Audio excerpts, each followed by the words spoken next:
muthamaki o witu no gukomacaga na state lodge okira kiroko niguo andu aitu. Your Excellency, watu ya Kirinyaga ni watu ya maana sana. Siku ya hii maandamano, ile naibu wa ile mzee ya maandamano anatoka hapa pahali inaitwa Kabare, si ndio? Si ndio? Watu ya Kirinyaga wakasema hawataki polisi, wakamwambia huyu mama wetu, kama wewe ni mama, kuja lete maandamano hapa Kirinyaga. Ilifanyika.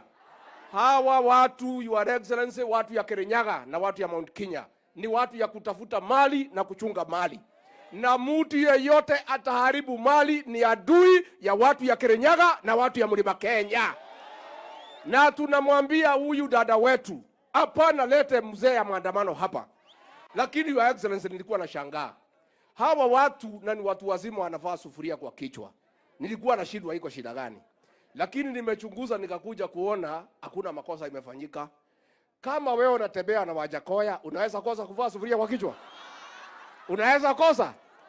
Sasa hiyo ndio shida ya huyu dada wetu. Anatembea na Wajakoya. Sasa si mnajua ile vitu Wajakoya anatumia? Sasa wewe ukitembea na Wajakoya, si hata wewe utatumia? Utakosa kuvaa sufuria namna gani? Sasa wachunge. Hawa watu wanatembea na Wajakoya, wachunge. Wanaweza pata hiyo kitu ya pahali mbaya. Afute hiyo kitu. Akuja kucheza kale kandani aweke kwa si inaweza fanyika? Chama yenu ni gani? Chama yenu ni gani? Arambe! Arambe! Nitoko gitira muthamaki uyu. Ni andu aina ma William Ruto.